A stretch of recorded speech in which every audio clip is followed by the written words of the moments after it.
அஸ்ஸலாமு அலைக்கும் வரஹ்மத்துல்லாஹி வபரகாத்துஹு. இன்னல் ஹம்தலில்லாஹ் நஹ்மதுஹு வ நஸ்தஈனுஹு வ நஸ்தக்ஃபிருஹு வ நஊது பில்லாஹி மின் ஷுரூரி அன்ஃபுஸினா மின் ஸய்யிஆத்தி அமாலினா மை யஹ்திஹில்லாஹு ஃபலா முல்லில்ல லஹு வ மை யுض்லில் ஃபலா ஹாதிய லஹு வ அஷ்ஹது அல்லா இலாஹ இல்லல்லாஹ் வஹ்தஹு லா ஷரீக லஹு வ அஷ்ஹது அன்ன முஹம்மதன் அப்துஹு வ ரசூலுஹு அம்மா பாத். அகிலத்தை படைத்து பரிபாலிக்கக்கூடிய எல்லாம் வல்ல அல்லாஹ்வுக்கே புகழ் அனைத்தும். அல்லாஹ்வின் சத்திய தூதர் உயிரிலும் மேலான கண்மணி நாயகம் ஸல்லல்லாஹு அலைஹி வஸல்லம் அவர்கள் மீதும் அன்னவர்களை பின்பற்றி வாழக்கூடிய அனைத்து முஸ்லிம்கள் மீதும் எல்லாம் வல்ல அல்லாஹ்வின் கருணையும் சாந்தியும் என்னென்னும் நிலவட்டுமாக. அன்பிற்குரிய அல்லாஹ்வின் நல்லடியார்களே, புனிதமிக்க ஹஜ்ஜு பெருநாள் தினத்திலே நாம் எல்லாம் நபி வழியின் அடிப்படையில் தொழுகையை நிறைவேற்றியவர்களாக மார்க்க சொற்பொழிவை செய்மடுப்பதற்காக அமர்ந்திருக்கிறோம். இந்த அருமையான சந்தர்ப்பத்திலே ஹஜ்ஜி பெருநாள் தினத்திலே எந்த அடிப்படையில் இந்த பெருநாள் கொண்டாடப்பட வேண்டும் என்று இஸ்லாமிய மார்க்கம் எங்களுக்கு வலியுறுத்தியிருக்கிறதோ அந்த அடிப்படையை நாங்கள் நினைவுபடுத்தியவர்களாக இன்றைய தினம் இந்த மார்க்க சொற்பொழிவில் இப்ராஹிம் நபி அலைஹிஸ்ஸலாம் அவர்களுடைய அழகிய முன்மாதிரி என்ற தலைப்பின் கீழே ஒரு சில செய்திகளை உங்களுக்கு கூறலாம் என ஆசைப்படுகிறேன். அன்பிற்குரியவர்களே, இப்ராஹிம் நபி அலைஹிஸ்ஸலாம் அவர்கள் அல்லாஹ்வுடைய நேசத்துக்குரிய, அல்லாஹ்வுடைய பாசத்துக்குரிய ஒரு மிகப்பெரிய இறை தூதராக இருந்ததை நாங்கள் யாரும் மறந்துவிடக்கூடாது. அந்த அளவிற்கு அல்லாஹு தாலாவுடைய நேசத்துக்கு சொந்தக்காரராக மாறிய இப்ராஹிம் நபி அலைஹிஸ்ஸலாம் அவர்கள் செய்த தியாகத்தின் காரணமாக இந்த பூரா முஸ்லிம் சமுதாயத்திற்கும் இஸ்லாமிய சமுதாயத்தில் நாங்கள் கடைபிடிக்க வேண்டிய 5 கடமைகளில் ஒன்றான ஹஜ்ஜி கடமையை அல்லாஹ் கடமையாக்கி இருக்கின்ற அளவிற்கு அவர்களுடைய குடும்பம், இப்ராஹிம் நபி அலைஹிஸ்ஸலாம் அவர்கள், அவருடைய மனைவி, அவருடைய பிள்ளைகள் அனைவரும் அல்லாஹ்வுடைய அருளை பெற்றவர்கள் என்ற அளவிற்கு இஸ்லாமிய மார்க்கம் சிலாகித்து கூறுகிறது. எந்த அளவுக்கு என்று சொன்னால், மறுமையில் அனைவரும் நிர்வாணப்படுத்தப்பட்டவர்களாக எழுப்பப்படுவோம். விசாரணைக்காக எழுப்பப்படுகின்ற நேரத்தில் நிர்வாணப்படுத்தப்பட்டவர்களாக, விருத்த சேதனம் செய்யப்படாதவர்களாக, செருப்பணியாதவர்களாக நாங்கள் அல்லாஹ்விடத்திலே எந்திரிச்சு நிற்கக்கூடிய நேரத்திலே முதலாவதாக அல்லாஹ் தஆலா யாருக்கு ஆடை அணிவிப்பான் என்று சொன்னா இப்ராஹிம் நபி அலைஹிஸ்ஸலாத்துக்கு தான். அலா வ இன்ன அவ்வலல் ஹலாயிகி யுக்ஸா யௌமல் கியாமத் இப்ராஹிம் அலைஹிஸ்ஸலாம். அறிந்து கொள்ளுங்கள், மறுமையில் முதலாவதாக ஆடைகள் அணிவிக்கப்படுபவர் இப்ராஹிம் நபி அலைஹிஸ்ஸலாம் அவர்கள் தான். அந்த அளவுக்கு சிறப்பான ஒரு நபியாக இருந்தார். ஆடை அணிவிக்கக்கூடிய அளவுக்கு அல்லாஹ் எல்லாத்தையும் நிர்வாணப்படுத்தி வைப்பான். அப்ப அல்லாஹ் தஆலா ஆடை அணிவிச்சு கண்ணியப்படுத்துறான்டா சாதாரணமான விஷயமா? வத்தகதல்லாஹு இப்ராஹிம கலீலா.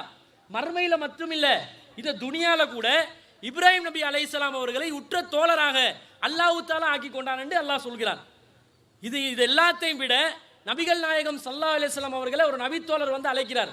யா ஹைரல் பரியா, படைப்பினங்களில் மிகவும் நல்லவரே, சிறந்தவரே என்று அழைக்கின்ற நேரத்தில் நபிகள் நாயகம் ஸல்லல்லாஹு அலைஹி வஸல்லம் அவர்கள் அதை மறுக்கிறார்கள். எனக்கு அந்த வார்த்தையை சொல்லாதீங்க, தாக்க இப்ராஹிம் அலைஹிஸ்ஸலாம், படைப்பினங்களில் சிறந்தவர், நல்லவர், வல்லவர் யாரு? இப்ராஹிம் நபி அலைஹிஸ்ஸலாம் தான். அவருக்கு தான் அந்த சிறப்பு இருக்குது என்று சொல்லி இப்ராஹிம் நபி அலைஹிஸ்ஸலாம் அவர்களை முற்படுத்தக்கூடிய அளவுக்கு ஒரு தனி இடம் இந்த இஸ்லாமிய மார்க்கத்தில் இப்ராஹிம் நபி அலைஹிஸ்ஸலாத்துக்கு இருக்குது.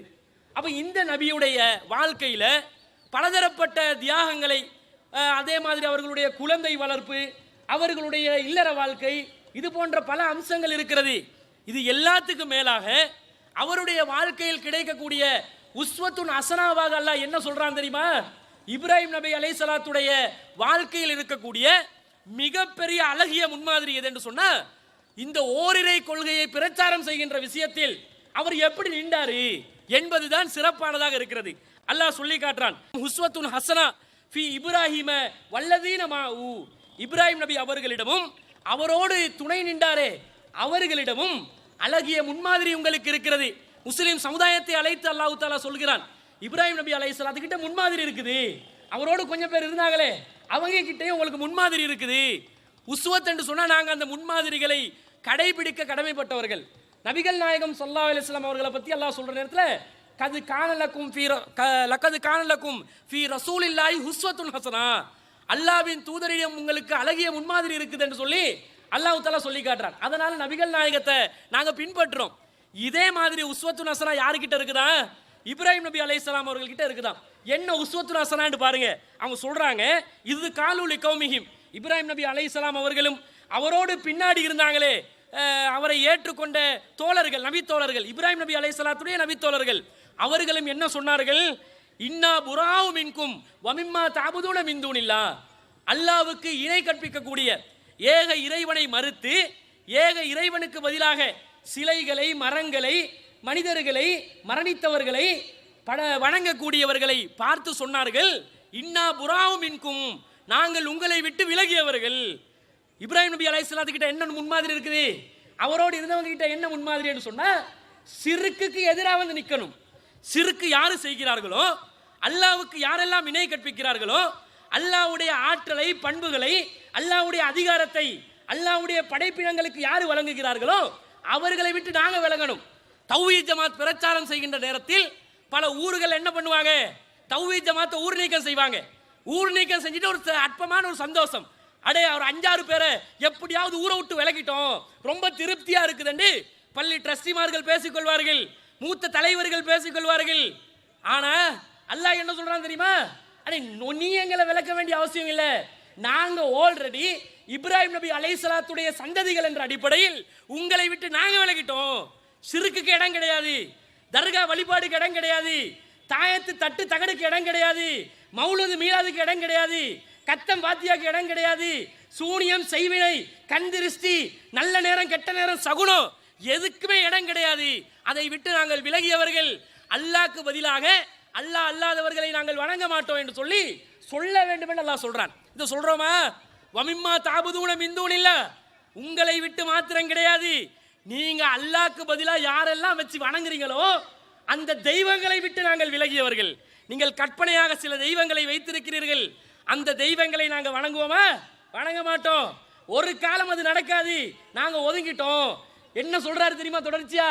வபதா பைனனா பைனகுமுல் அதாவத், உங்களுக்கும் எங்களுக்கும் மத்தியிலே பகைமையும் கோபமும் ஆரம்பித்து விட்டது. அவங்க எங்களை பார்த்து கோவிப்பான், நாங்க போயிட்டு விரலாட்டி தொழுந்த மாதிரி வைங்க தௌஹீத் ஜமாத்காரன், அது சுன்னத் என்ற அடிப்படையில் செய்கிறோம். இதை செஞ்ச உடனே எங்களை பார்த்து அப்படி உஸ்ஸண்டு பார்ப்பான், அடிக்க பார்ப்பான்.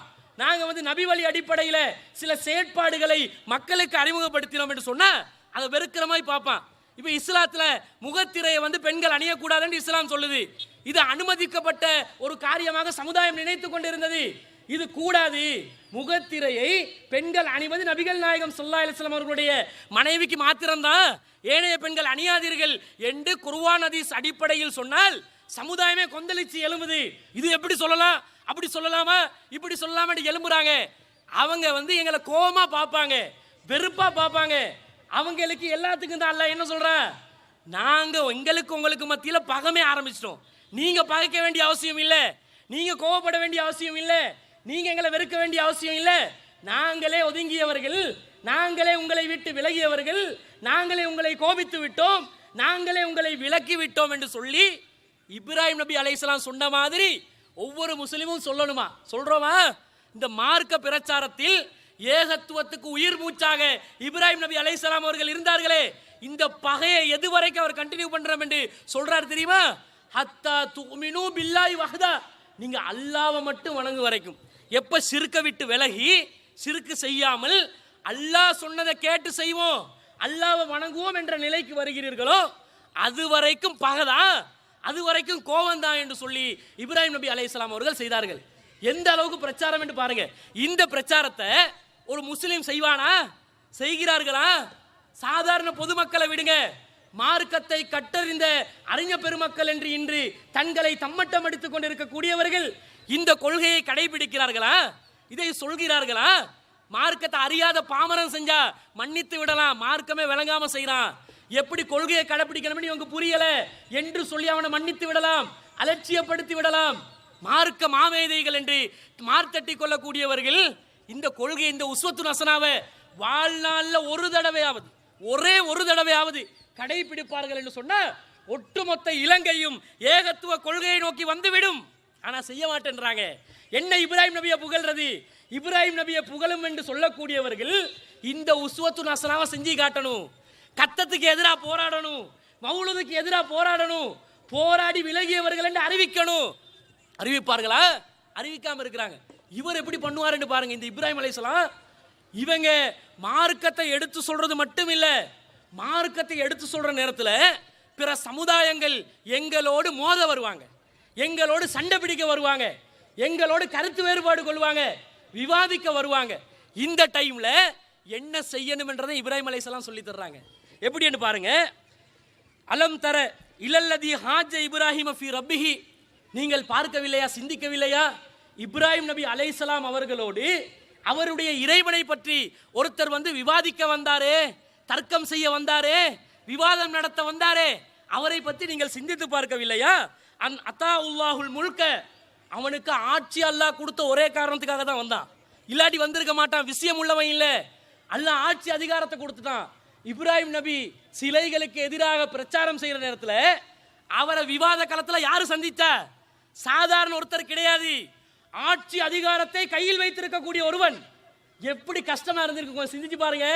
இன்றைக்கு நாங்க மார்க்கத்தை பிரச்சாரம் செய்யற நேரத்தில் சாதாரண ஒரு முஸ்லீம் அல்லாதவன் வந்து கொஞ்சம் சண்டை கண்டு வந்தா உடனே நம்ம சமுதாயம் எல்லாம் சேர்ந்து இவங்களுக்கு தேவையா, ஒன்னா வார்த்தை என்ன, இவங்களுக்கு தேவையா, சமுதாயம் நல்லா இருக்குது, ஒத்துமையா இருக்குது, சந்தோஷமா இருக்கிறோம், ஏன்டா கெடுத்து தொலைக்கிறீங்க, உடனே விமர்சனமா செஞ்ச உடனே பெரிய சந்தோஷம். இந்த விமர்சனத்தை செஞ்ச உடனே அவங்களுக்கு தௌஹீத் ஜமாத் எப்படியாவது குழி தோண்டி புதைச்சிட்டோமே, இனி தலை தூக்க மாட்டாங்க, காரணத்தை சொல்லிட்டோம். நடக்குமா?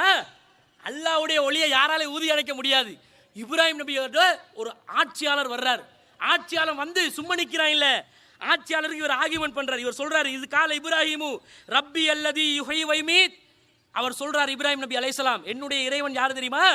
அவர் உயிரூட்டுவார், மரணிக்க செய்வான், அதுதான் என்னுடைய இறைவன் என்று சொல்ற நேரத்தில் அவன் சொல்றான், கால அனௌஹி வௌமீத், அட நானும் செய்வேனப்பா, நானும் வந்து உயிர் கொடுப்பேன், நானும் வந்து மரணிக்க செய்வேன்.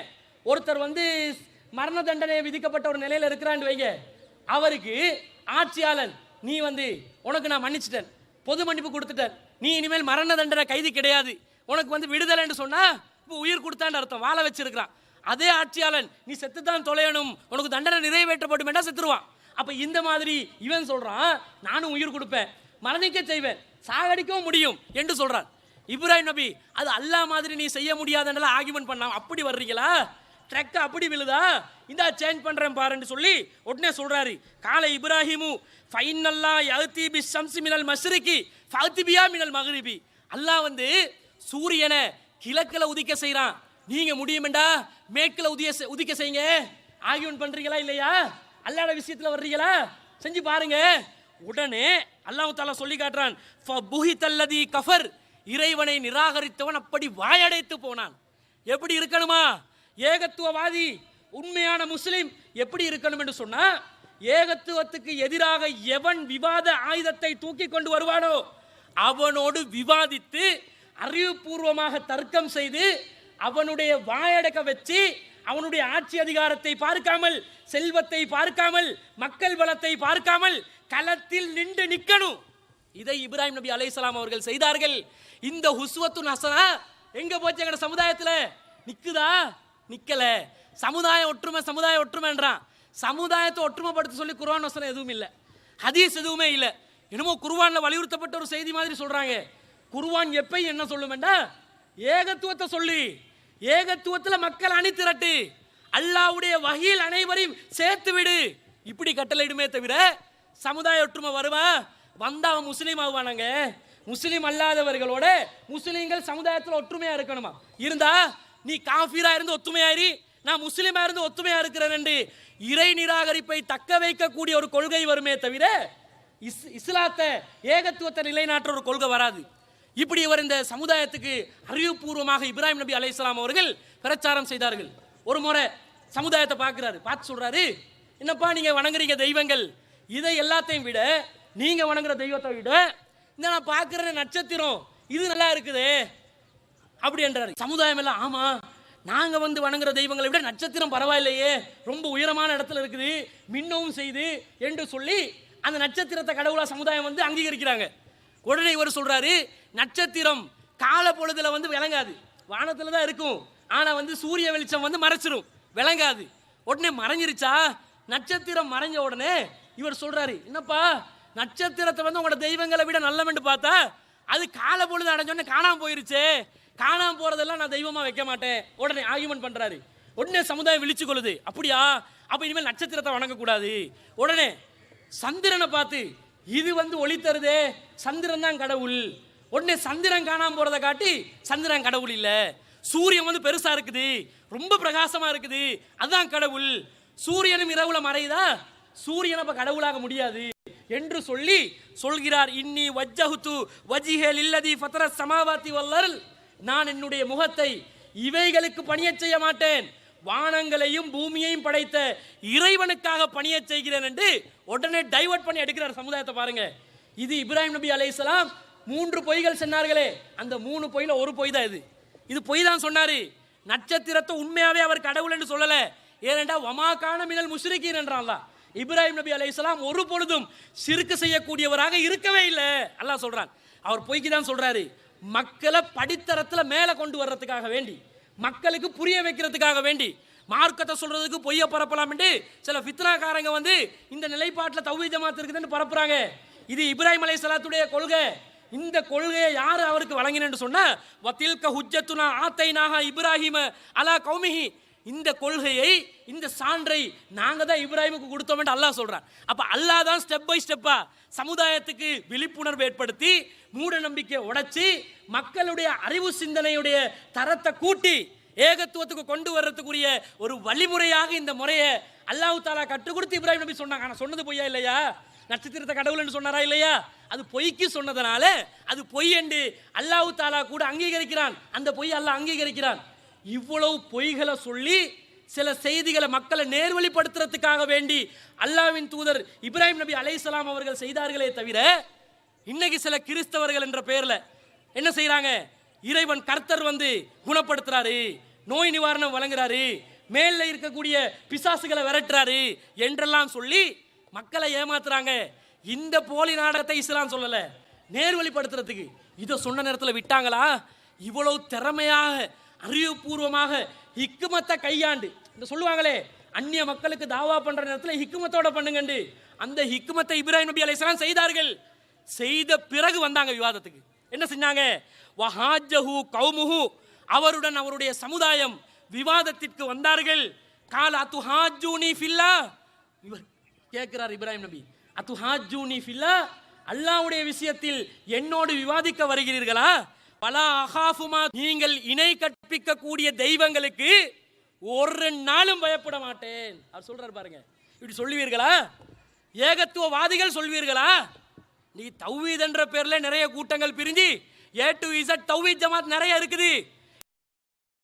ஜமாத்துகள் அவர்களுடைய தெய்வங்களுக்கு நாம் பயப்பட மாட்டோம் என்று பகிரங்கமாக சொல்வார்களா? சொல்லக்கூடவன தீவிரவாதி என்னுவான். யாராவது சொன்னா இவன் தீவிர போக்கு, இவங்கட போக்கு சரி வராது, நாளைக்கு இருக்கிற சண்டை இன்றைக்கு எழுத்துருவாங்க என்று விமர்சனம் செய்வார்கள். உஸ்வத்துன் ஹசனா அவர் சொல்றாரு, ஒன்னும் பண்ண முடியாது, நான் பயப்பட மாட்டேன். இல்லா ஐயா ரப்பி செய்யா, அல்லாவா பார்த்து எனக்கு ஏதாவது பண்ணினாலே தவிர இந்த தெய்வங்களால் எதுவுமே பண்ண முடியாது, சிலைகளால் எதுவுமே பண்ண முடியாது என்று சொல்லி அவர் சொல்கிறார். வகைஃப அகாஃபுமா அஸ்ரக்தும் வலா தகாஃபுன் அன்னக்கும் அஸ்ரக்தும் பில்லா, நான் எப்படி உங்களோட தெய்வங்களுக்கு பயப்படுவேன்? எந்த ஒரு சான்றும் இல்லாமல், என்ற ஒரு ஆதாரமும் இல்லாமல் நீங்கவே அல்லாஹ்க்கு இணை கற்பித்துக் கொண்டிருக்கிறீர்கள். நீங்க அல்லாஹ்க்கு இணை கற்பிக்கிறதுக்கு எந்த ஆதாரமும் உங்களோட கையில இல்லை. இப்படிப்பட்ட நிலையில் நீங்கள் அல்லாஹ்வுக்கு பயப்படாமல் இருக்கக்கூடிய நேரத்தில், உண்மையான அல்லாஹ்க்கு பயப்படாமல் இருக்கக்கூடிய நேரத்தில் உங்களுடைய போலியான கடவுள்களுக்கு நான் பயப்படுவேனா என்று அப்படி நிற்கிறார் களத்துல. தைரியமாக இருந்தார். இதுதான் இப்ராஹிம் நபி அலைஹிஸ்ஸலாம். அதனால தான் அல்லாஹ் சொல்றான், இன்ன இப்ராஹிம கான உம்மத்தன் காணித்தன் லில்லா, இப்ராஹிம் என்பவர் ஒரு சமுதாயமாக நின்றார். அவர் ஒரு சமுதாயம், அல்லாஹ்வுடைய பாதையில் உறுதியாக நின்றார். ஏண்டா இந்த தைரியம் எல்லாருக்கும் வராது. அல்லாஹ் யாருக்கு அருள் புரிந்திருக்கிறானோ, அல்லாஹ் யாரை நல்வழிப்படுத்த நினைக்கிறானோ, அந்த ஏகத்துவ கொள்கையை உறுதியாக கடைபிடிக்கக்கூடிய சமுதாயத்திற்கு தான் இந்த கொள்கை உறுதி கிடைக்கும், போலியானவர்களுக்கு கிடைக்காது. அப்படி நின்று அவர் இப்ராஹிம் நபி அலைஹிஸ்ஸலாம் அவர்கள் அழைப்பு பணி ஈடுபட்டார்கள் என்று அல்லாஹ் சொல்லிட்டு என்ன சொல்றான் தெரியுமா? வமை யர்கபு அன் மில்லத்தி இப்ராஹிம இல்லா மன் சஃபிய நஃப்ஸா, யார் இப்ராஹிமுடைய கொள்கையை புறக்கணிக்க முடியும்? இப்ராஹிம் நபியுடைய கொள்கையை எவனுக்கு தெரியுமா புறக்கணிக்க முடியும்? இல்லாமன் சஃபிய நப்சா, எவன் முழு லூசா இருப்பானோ அவனுக்கு தவிர வேற யாருக்கும் இப்ராஹிம் நபியுடைய கொள்கையை புறக்கணிக்க முடியாதுன்னு அல்லாஹ் சொல்றான். இப்ராஹிம் அலைஹிஸ்ஸலாத்துடைய இந்த வீர தியாகம், இந்த வீரமான தைரியமான ஓரிரை கொள்கை பிரச்சாரம், இதை யாராவது தீவிர போக்கண்டா அல்லாஹ்வுடைய பார்வையில் அவன் யாரு?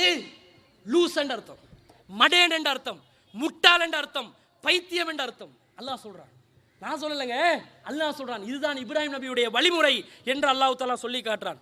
அது மாத்திரம் இல்ல, இந்த இறை தூதரை பற்றி இதுவரைக்கும் நாங்கள் அறிந்திராத சில செய்திகளும் எங்களுக்கு ஹதீஸ்களில் கிடைக்கிறது. ஸைத் இப்னு அம்ர் இப்னு நுஃபைல் என்று சொல்லக்கூடிய ஒரு நபித்தோழர் சொல்கிறார், இப்ராஹிம் நபி அலைஹிஸ்ஸலாம் அவருடைய மார்க்கத்தில் நான் இருக்கிறேன் என்று ஒரு வேலையை சொல்றார். பாருங்க, குறைஷி காஃபிர்கள் எல்லாம் என்ன பண்ணாங்க அந்த காலத்துல? குழந்தைகளை பிறந்தவுடன் என்ன செஞ்சாங்க? குழி தோண்டி புதைச்சாங்க, சாகடிச்சாங்க. இந்த பழக்கம் குறைஷிகள் மத்தியில ஜாஹிலியா காலத்தில் இருந்துச்சு. வைதல் மௌலத்து சுயிலத் பி ஐதம்பின் குத்திலத், ஒவ்வொரு குழந்தையும் எதற்காக கொல்லப்பட்டால் என்று மறுமையில் விசாரிக்கப்படுவாள் என்று அல்லாஹ் தஆலா சொல்லி காட்டுறான். அந்த அளவுக்கு குழந்தைகளை உயிரோடு புதைச்சாங்க. அப்படிப்பட்ட ஒரு சமுதாயத்தில் இவர் ஸைத் இப்னு அம்ர் இப்னு நுஃபைல் என்று சொல்லக்கூடிய இந்த நபித்தோழர் இதுக்கு எதிராக குரல் எழுப்புறாரு. எப்படி குரல் எழுப்புறாருன்னு பாருங்க. யா மஆசிர குரைஷ், குரைஷ் சமுதாயத்தவர்களே, வல்லாஹி அல்லாஹ் மீது ஆணையாக, மாமின்கும் அலா தீனி இப்ராஹிம கைரி, என்னை தவிர நீங்கள் இப்ராஹிம் நபி அலைஹிஸ்ஸலாத்துடைய மார்க்கத்தில் உங்களை யாரையுமே பார்க்க முடியாது. ஏன்னா அவங்க சொல்லி கொண்டிருந்தாங்க, நாங்கள் இப்ராஹிம் நபி அலைஹிஸ்ஸலாத்துடைய வழிமுறையை தான் கடைபிடிக்கிறோம் என்று சொன்னாங்க. இவர் சொல்றாரு, இப்ராஹிம் நபியுடைய வழிமுறையை கடைபிடிக்கிறேன்னு சொல்றியே, நான் தான் இப்ராஹிம் நபியுடைய வழிமுறையை கடைபிடிக்கிறேன், நீங்க யாருமே கடைபிடிக்கல என்று சொல்லி அவர் சொல்கிறார். என்ன சொல்கிறார்? வகான யுஹில் மௌஊதத்து யகூலில் ரஜூலி இதா அராத யுக்தல் இப்னதஹு லா தக்துலுஹா, அவர் ஒரு குழந்தைய யாராவது கொல்வதற்காக முயற்சி செய்வார் என்றால் உடனே போயிட்டு சொல்லுவாரு, அந்த குழந்தைய கொல்லாதீங்க, அந்த குழந்தைய நான் பொறுப்பேற்று நான் பராமரிக்கிறேன், நான் செலவு பார்க்கிறேன் என்று சொல்வார். அதே மாதிரி அன அக்ஃபீகஹா மூனதஹா, நான் அதனுடைய செலவினங்களுக்கு நான் பொறுப்பேற்றுக் கொள்கிறேன். ஃபயஹுதஹா, அப்படி சொல்லி யாராவது சரி நீ பார்த்தப்ப இந்த குழந்தைய பழத்துக்கோ, நீ பார்த்து இந்த குழந்தைய பொறுப்பெடுத்துக்கோ என்று சொன்னால் அவர் என்ன செய்வாராம்? ஃபைதா ஃபயஹுதுஹா, அந்த குழந்தைய அவர் பொறுப்பெடுத்து வளர்ப்பார்.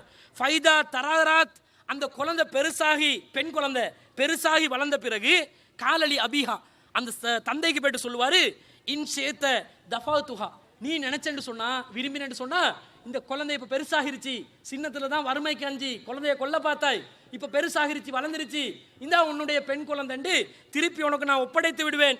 வைன் சீத்த, நீ விரும்பல என்று சொன்னா, நீ விரும்பின என்று சொன்னா, கஃபை துக்க மூனதஹா, நீ உன்னோட வைத்துக்கொள்ள விரும்பாமல் என்னோடு தான் இருக்க வேண்டும் என்று நீ விரும்பினால் நானே பொறுப்பெடுத்து தொடர்ச்சியாக வளர்த்துக் கொள்கிறேன், செலவுக்கு பொறுப்பெடுக்கிறேன் என்று சொல்லி இந்த ஸைத் என்று சொல்லக்கூடிய நபித்தோழர் சொல்கிறார்.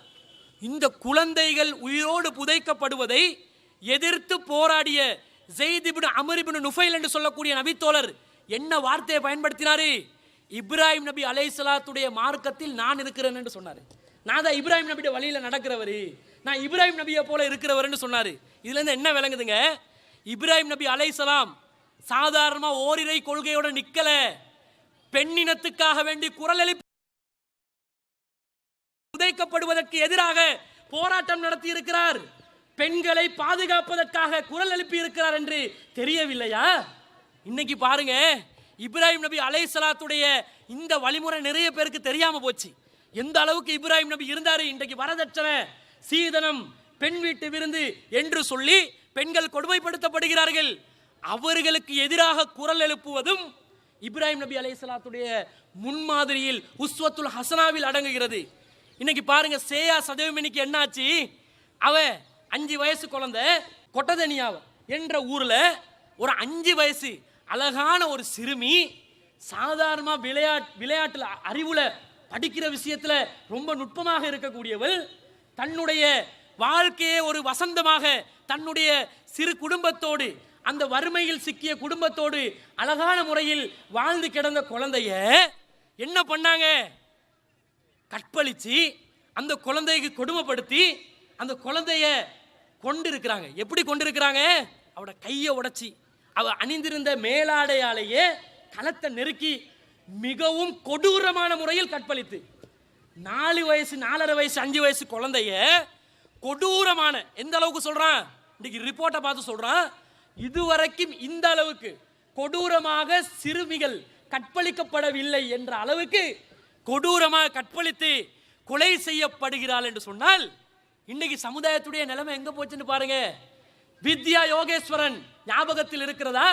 யாழ்ப்பாணத்து மாணவி, அவளை கொலை செஞ்சாங்க. அவ ஓலெவல் ஏலெவல் எடுக்கிற குழந்தை, சின்ன குழந்தை தானங்க, பெரிய 17 வயசுனா பெரிய வயசா? அப்பதான் வாழ்க்கையை சிந்திக்க ஆரம்பிக்கும். அந்த பெண்ணை, அந்த சிறுமிய அவளை கொண்டு போட்டாங்க. அதே மாதிரி இன்றைக்கு சேயா, இது இடைப்பட்ட காலங்களில் பலதரப்பட்ட சிறுமிகள் கடந்த 5 வருட காலங்களில் மாத்திரம் சிறுவர் துஷ்பிரயோகங்கள், குறிப்பாக சிறுமிகள் பாலியல் துஷ்பிரயோகத்துக்கு உள்ளாக்கப்பட்ட சம்பவங்கள் 5 வருஷத்துக்குள்ள மட்டும் 6000 தாண்டி இருக்குதுங்க. நாளைக்கு எங்கட குழந்தை பலியாகலாம்.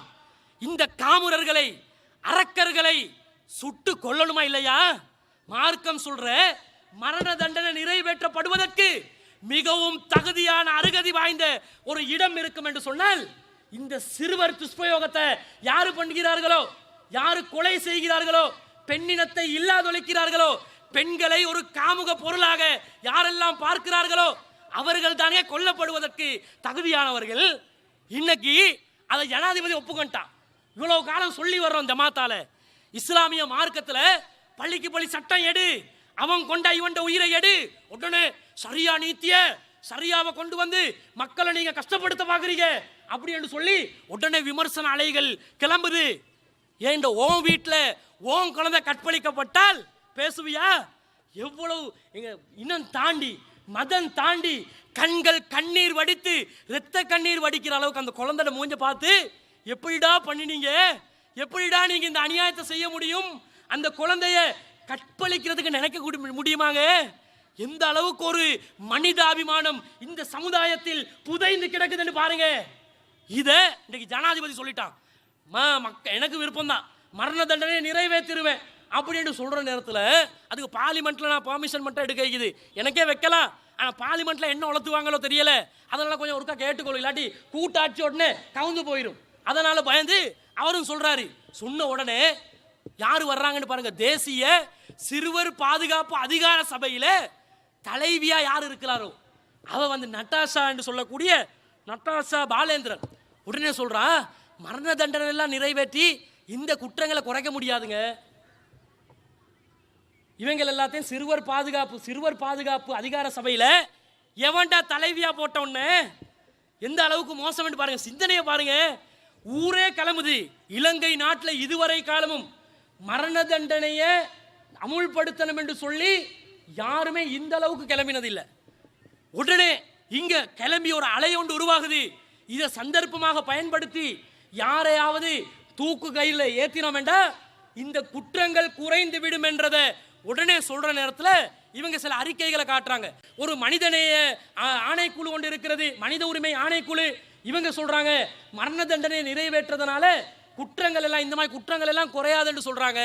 அதனால மரண தண்டனை நிறைவேற்றதுல அர்த்தம் இல்லைன்னு அவங்களே சொல்லி இருக்கிறாங்கன்னு சொல்லி வெள்ளக்காரனை போட்டு சொல்றாங்க. இந்த எல்லா மண்ணாங்கட்டிகளையும் யார் உருவாக்கினா? அமெரிக்கா உருவாக்கினானா இல்லையா? அவன் நாட்டில் மரண தண்டனை இருக்குது, அவன் நாட்டில் தூக்கு கயிறு இருக்குது, அவன் நாட்டில் தலையை சீவனும் என்று சட்டம் இருக்குது. இது மனித நேயத்துக்கு எதிரானது கிடையாது. சிறைச்சாலையில போடுவான் அதிகபட்ச தண்டனை, 14 நாள் உள்ளுக்கு வைப்பான். குற்றவாளி அதுக்கு பிறகு பிணை கொடுத்துருவான். குற்றவாளி என்று நிரூபிக்கப்பட்டா எவ்வளவு வருஷம் போல உள்ளுக்கு போடுவான்னு நினைக்கிறீங்க? கொலை செய்யாம சிறுவர் துஷ்பிரயோகம் பண்ண ஒரு 3 மாசம் அல்லது 6 மாசம்.